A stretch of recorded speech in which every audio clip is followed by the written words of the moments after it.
invented an innovative therapy for women that are who are anorgasmic. Yes. Because there's a lot of women that don't experience orgasm. Yep, I agree. First of all, they have no clue what it means, and of course, if they're married or they're coupled up with somebody that doesn't give a two shits or A rat's two butt. about them. A rat's butt. Yeah, I was going to say a bad word. Yeah, I know you were. Of course, they will never know. So what she does is very interesting. It makes them talk. They have exercises on how to contract and expand the vagina, and they have a very curious thing. They have a puppet called the vaginal monologue. Wait. The vagina what? The vaginal monologue. The vaginal monologue. Yeah, the puppet is called vaginal monologue.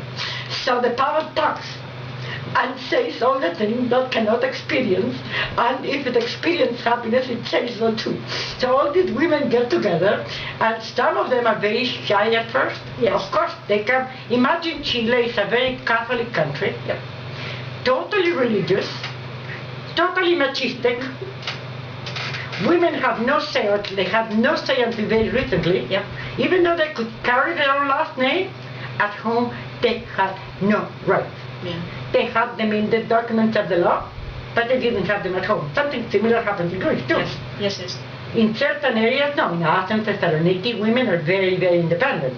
But in the rest part of Greece, a lot of women... In the rural part, more... At home, Yep. they do not have the right. Even though the law gives them the right, they do not have it. Yep. So, this therapist here decided as part of the therapy to discuss the parents. You thought I was going to say something. Yeah, I did. So, the parent sexuality, actually. Whatever these women know about the parent sexuality, because what happens is all of the stupidities that happens to us in sex, and that's why a lot of women cannot experience orgasm. It comes from the way we are brought up by our parents, our grandparents, the discussions we have at home. We go back to what we were saying before. Yeah. What you learn from home is what you're going to experience in later life. So they see the mothers that are submissive, so the daughters do the same thing, and the granddaughters do the same, and it's an unending cycle. Yes. So this therapist is aiming to change that with the goddesses of pleasure. He teaches women how to experience pleasure with a partner or without a partner. Remember that song about Josy Velasquez, We Don't Need a Man? Yeah. She teaches you how to masturbate properly. Do you have that article about the dildos? Yeah. Oh, you guys, did we say in English last week about the dildos? I don't remember. Oh, this is funny, you guys. Do you have any comment to say before we go to the next topic? No, I just agree. I agree with you that in Greece, the way that the families are structured, it's kind of awkward to talk about such topics, but it shouldn't be like that. And also another fact that we should bear in mind is that there's no proper class of sexual education in the schools, and that it's a very, very important thing. Yes, it is, because otherwise children like the one that was cut just recently, the 14-year-old, God knows what she was expecting. Maybe he promised her 50 euros, and she thought the money was good to buy something. Maybe the parents were strict. We don't know. Maybe he promised her a meal. Was she poor? Was she rich? Was she poor? We don't know.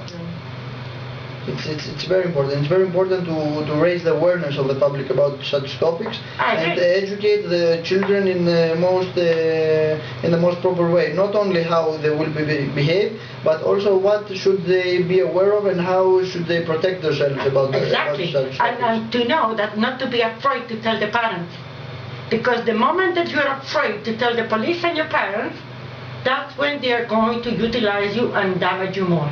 Yep. That's where you run the danger of even going into prostitution.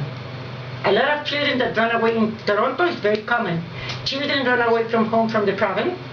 They arrive in Toronto, 99% of them end up in prostitution and in drugs. And they are 12, 13, 14, they're very small children because the parents are too strict at home. I'm sure very similar happens here. For sure. Many cases are not revealed just because the parents fear of the opinion that the others will have about their family, and that's why they keep it quiet. Exactly. It's really bad, and the same type of discussion should be had about the third sex, like homosexuality, lesbianism. The children should be able to discuss this, because there's nothing to be ashamed of if they are born lesbians or if they're born gay. Yep. Exactly. It's something that you're born with. It's God-given. If you believe in God, it's God-given. Because if you believe in God, you know that God made you. If God made you a lesbian or a gay, it means that you should be respected for what you are. And parents should have an open mind and teach the children this. Of course, and try to get rid of these stereotypes that the society thinks that they are the correct ones. It's not a good thing to have. I agree with you. School is not enough. Parents have to do it at home. Of course. To protect your own children, actually. To protect your own children. Let's go into our next piece. Alejandro Sanz. Desde cuándo? Since when? I'm sorry, I didn't hear that. Which song are we on? Alejandro Sanz. Alejandro Sanz. When? Since when? Apopote. To Alejandro Sanz. Sanz.